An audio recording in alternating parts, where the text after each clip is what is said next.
Give ear, O heavens, and I will speak, and hear, O earth, the words of my mouth. For I proclaim the name of the Lord. Ascribe greatness to our God. For he is a rock, his work is perfect, for all his ways are justice. A God of truth and without injustice, righteous and upright is he. Give ear, O heavens, and I will speak, and hear, O earth, the words of my mouth. For I proclaim the name of the Lord. Ascribe greatness to our God. For he is the rock, his work is perfect, for all his ways are justice. A God of truth and without injustice, righteous and upright is he.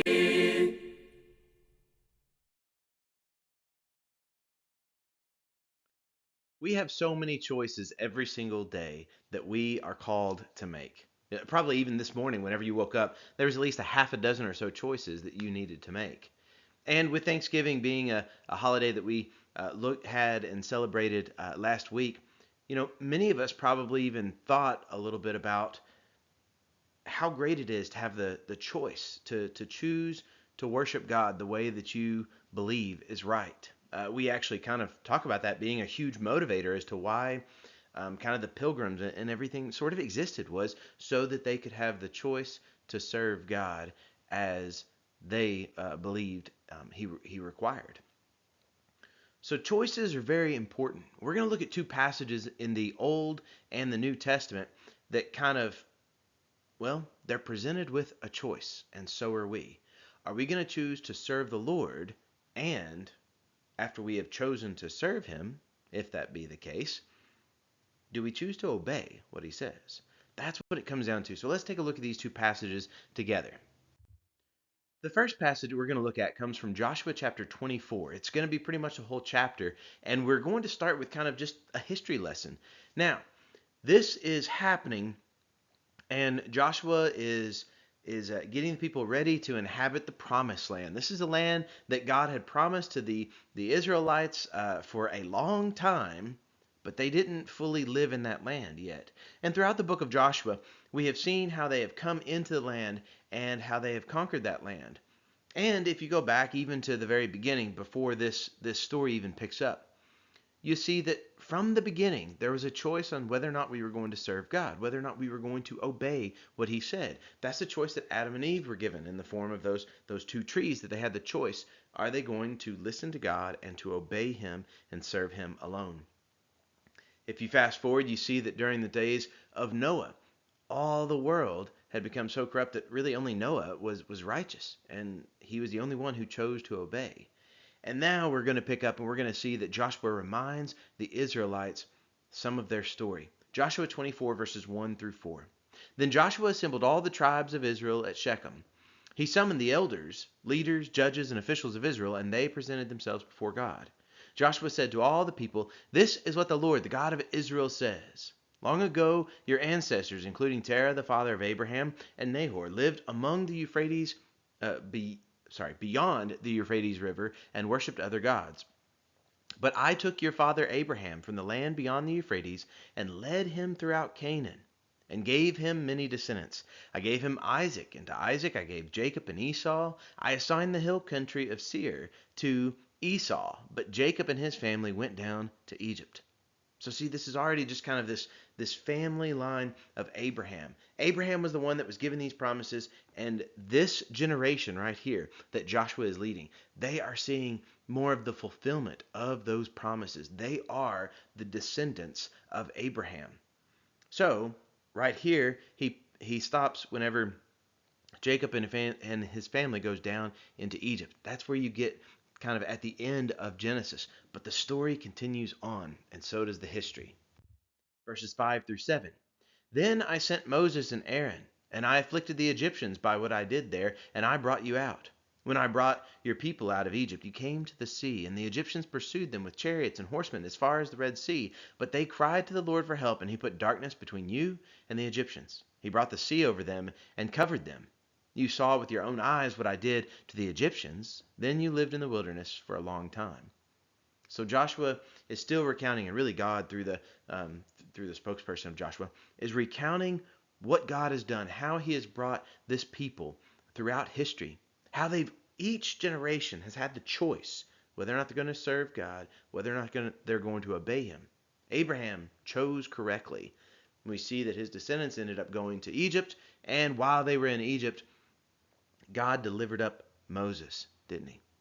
And Moses had that choice, and all the people during the time of Moses had that choice. Then it kind of ends this story, or pauses the story here, about how they lived in the wilderness for a long time. That was their history. They went in the wilderness for a long time, not because it was such a long journey, but because they chose to disobey God. But God was not done with this people. The story continues. Verses 8 through 10. I brought you to the land of the Amorites who live east of the Jordan. They fought against you, but I gave them into your hands. I destroyed them from before you, and you took possession of their land. When Balak, son of Zippor, the king of Moab, prepared to fight against Israel, I sent for Balaam, son of Beor, to put a curse on you. He sent for Balaam, son of Beor, to put a curse on you. But I would not listen to Balaam. So he blessed you again and again, and I delivered you out of his hand. So once again, they're getting so close to this promised land, the land that is just east of the promised land, east of the Jordan, which some of that was going to become the promised land, by the way. But here, God was not going to listen to these curses. He was not going to allow his people to be cursed. He was still with his people, even though, depending on when you look, depends whether or not they have chosen to follow God. But he constantly delivered them out of whosever hand is trying to grasp them. God constantly delivered. And then they go into the promised land in verses 11 through 13. Then you crossed the Jordan and came to Jericho. That's the first city that they came to. And because Jericho is mentioned, all the rest of that, of course, if you kind of keep reading, all the rest of that, the land of Canaan, it also was given into their hands. At the end of verse 12, he says, you did not do it with your own sword and bow. Verse 13, so I gave you a land on which you did not toil, and cities you did not build, and you live in them, and eat from vineyards and olive groves that you did not plant. Isn't it amazing? It's not about what they did with their sword, what they did with their bow, but the Lord was the one that delivered them. The Lord is the one that gave them this land. And in that land, you find out because there's these vineyards and because there's these olive groves that they didn't plant, that means they didn't destroy everything. It's not like they came in and just conquered, just leveled the whole place. That's not how they conquered. Whenever we think about them conquering the promised land, the Lord gave it to them. They didn't toil to build these cities. They didn't toil to build the vineyards or the olive groves. These things were given to them because somebody else worked. And the Lord provided for this people, for his people, the promised land. The story continues.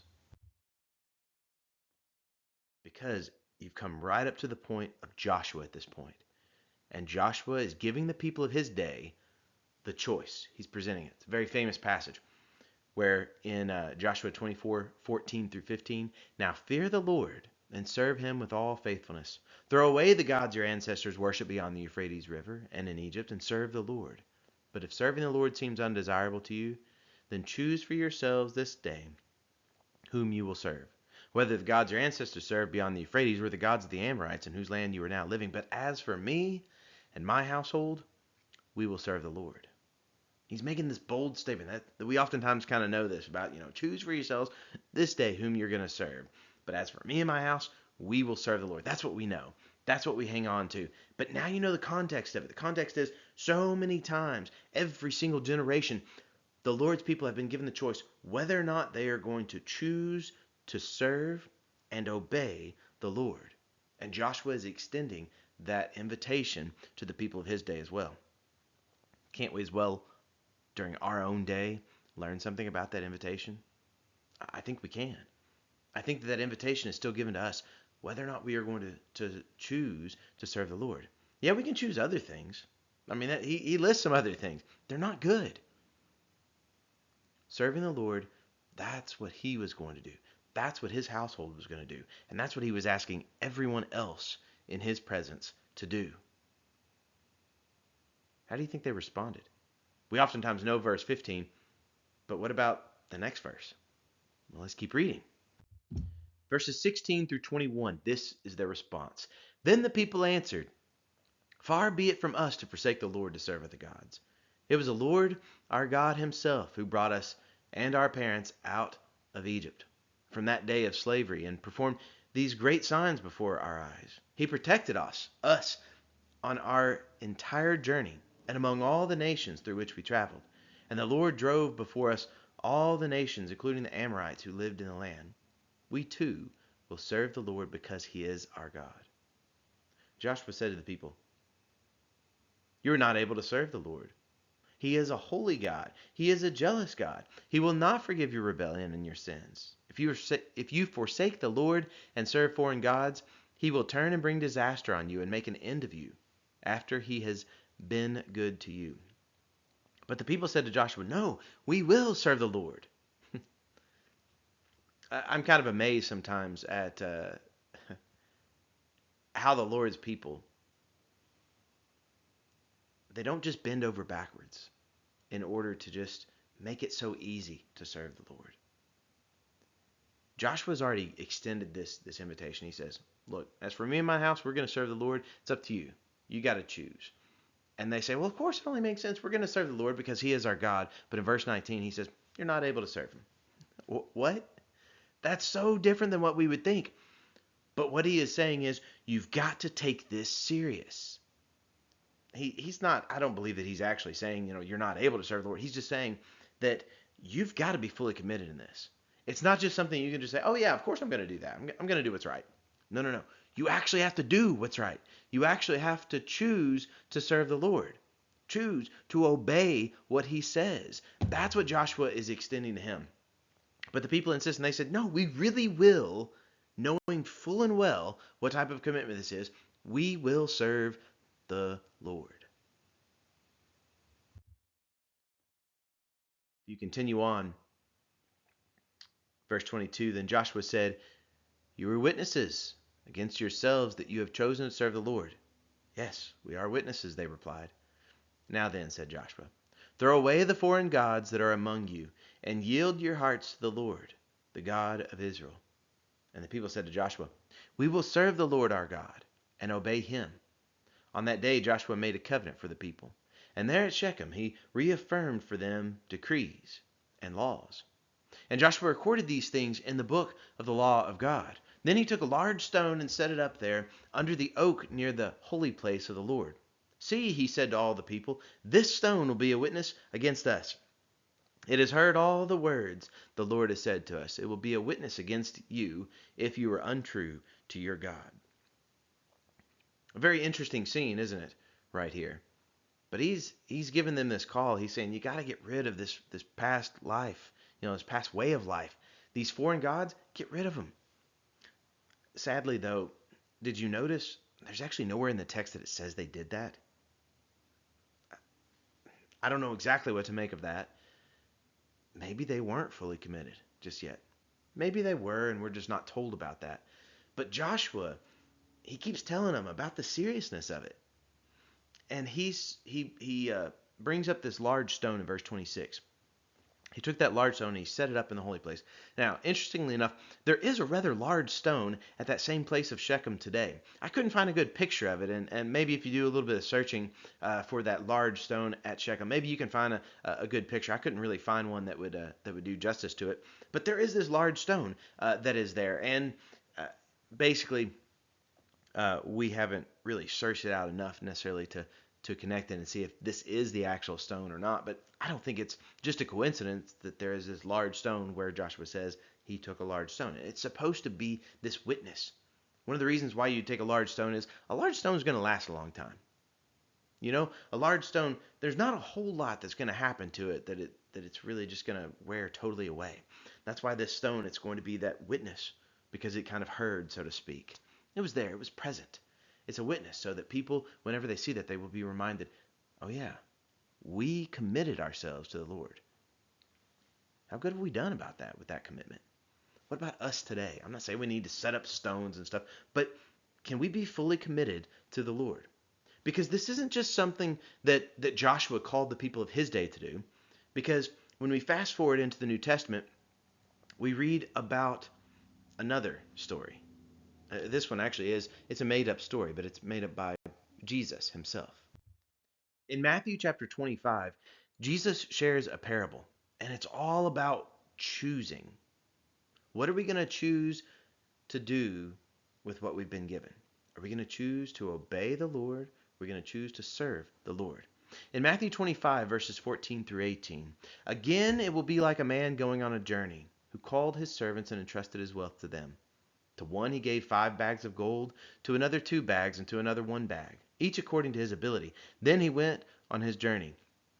The man who had received 5 bags of gold went at once and put his money to work and gained 5 bags more, sorry. So also the one with 2 bags of gold gained 2 more. But the man who had received 1 bag went off, dug a hole in the ground, and hid his master's money. See, each of these servants, they were given a set amount. As verse 15 says, according to his ability. Now, the Lord knows what your ability is. And the Lord knows how much to give you. He knows whether to give you 5 or 2 or just 1. He knows what you're capable of doing.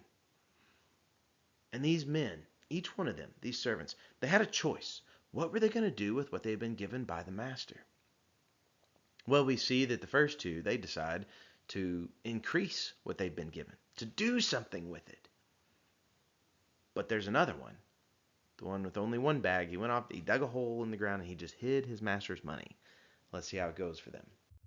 Verses 19 through 23. After a long time, the master of those servants returned and settled accounts with them. The man who had received 5 bags of gold brought the other 5. Master, he said, you entrusted me with 5 bags of gold. See, I have gained 5 more. His master replied, well done, good and faithful servant. You have been faithful with a few things. I will put you in charge of many things. Come and share your master's happiness. The man with 2 bags of gold also came. Master, he said, you entrusted me with 2 bags of gold. See, I have gained 2 more. His master replied, well done, good and faithful servant. You have been faithful with a few things. I will put you in charge of many things. Come and share your master's happiness. Both servants are pretty much responded the same way. Now, yes, they both increased what they were given twofold, but whenever you look at it, one of them gained 5, one of them gained 2. That's a huge difference, right? But yet, they're both told, well done, good and faithful servant. God doesn't ask us, if he only gives us 2, he doesn't ask us to bring 5. He just asks us to do something with it. And both of these first 2 servants, they did something with what they were entrusted.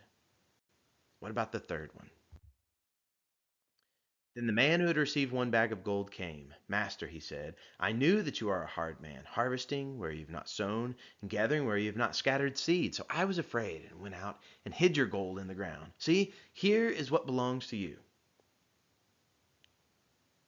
His master replied, you wicked, lazy servant. So you knew that I harvest where I have not sown, and gather where I have not scattered seed. Well, then you should have put my money on deposit with the bankers, so that when I returned I would have received it back with interest. So take the bag of gold from him and give it to the one who has 10 bags. For whoever has will be given more, and they will have an abundance. Whoever does not have, even what they have will be taken from them. And throw that worthless servant outside into the darkness, where there will be weeping and gnashing of teeth. Now, I don't know exactly how you take this parable and what you believe that the lesson for us to gain in it is. But I believe that there's kind of 2 different lessons that we can see. There's a lesson that was given for Jesus' immediate audience. Because Jesus' immediate audience, they lived at a very crucial time whenever the master had returned in the form of Jesus. And they needed to give an account for what they did with what they had been given. And some in the land of Israel did great things. They really did. But not all of them did great things with what they had been entrusted with from the master. And Jesus, he called them out on it. He was not happy with them. He was very stern in his message to many of the religious leaders who were just like this one man who, well, I've got what belongs to you. No, no, that's not what God wants. He wants us to do something with the things that we've been given. So now, that's a lesson we can see during Jesus' day. So we've seen something for quite a few thousand years ago during the time of Joshua. We've seen the call to serve and obey the Lord. And now during the time of Jesus, we see there's another call that was given by Jesus himself to serve and to obey the Lord. But there's also another way that this parable, it definitely applies to us too. And that is the sense of the Lord has given us stuff. Our master, he's given us things according to our ability. What have we done with what he's given us? I want you to think about that. Think about that very seriously. Which man are you like? I'm not saying it has to be a long list of great things that you have, done necessarily. No. Each one is given according to their ability. But are you doing something with the things that God has given to you? Because this parable speaks to us as well. We don't need to just think of the Lord as, oh, well, he's just a hard man, and I just need to make sure I just give him back what he gave me. No. He wants us to grow things. Grow in our life, in our service, in our obedience, and share these things with people around us.